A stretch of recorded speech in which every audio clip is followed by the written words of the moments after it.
उत्तर प्रदेश की राजनीति में अचानक से एक ऐसा बयान भूचाल ला दिया है। मंच पर पगड़ी पहनकर जब समाजवादी पार्टी के मुखिया अखिलेश यादव खड़े हुए तो किसी ने नहीं सोचा था कि उनकी जुबान से कुछ ऐसा निकलेगा जो सीधे सियासत की धड़कनें बढ़ा दे।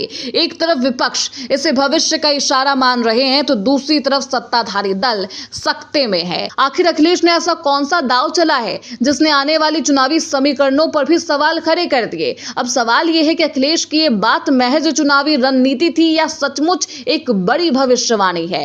राजनीति में अक्सर नेता मंच से वादे करते हैं, दावे करते हैं, लेकिन इस बार मामला थोड़ा अलग है। अखिलेश यादव ने जिस अंदाज में और जिस तेवर में ये घोषणा की है उसने यूपी की सियासी फिजाओं में हलचल तेज कर दी है। कहीं ये जनता को ललकारने की कोशिश है या आने वाले वक्त की तैयारी। आखिर क्या कुछ भविष्यवाणी की है, बताएंगे इस रिपोर्ट में।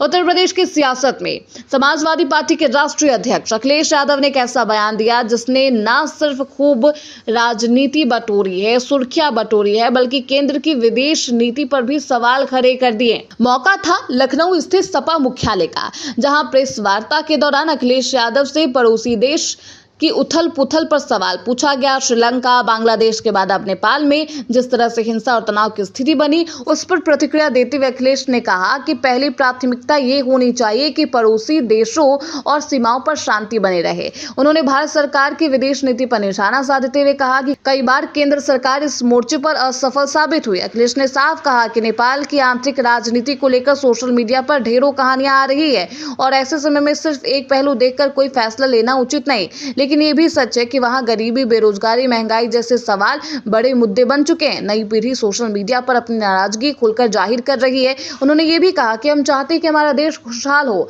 और यहाँ के लोगों का भविष्य उज्जवल बने। लेकिन बात यहीं खत्म नहीं हुई। एक अन्य सवाल पर अखिलेश ने यूपी की चुनावी राजनीति की ओर रुख किया और सरकार पर तीखा हमला बोला। अखिलेश ने कहा, जब ये लोग वोट चोरी से नहीं जीत पाते तो रिवॉल्वर लगाकर जीतते हैं। उन्होंने कुंदर के चुनाव का भी उदाहरण देते हुए आरोप लगाया कि वहां डीएम और कमिश्नर को निर्देश दिए गए थे, जबकि रामपुर का चुनाव तो सीधा छीन लिया गया।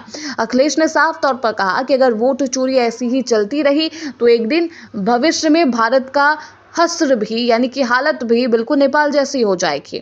अखिलेश ने आगे कहा कि हमारी सरकार आने पर जिन किसानों और समाज के लोगों ने प्रदेश की खुशहाली के लिए मेहनत की है, उनकी हर मांग पूरी की जाएगी।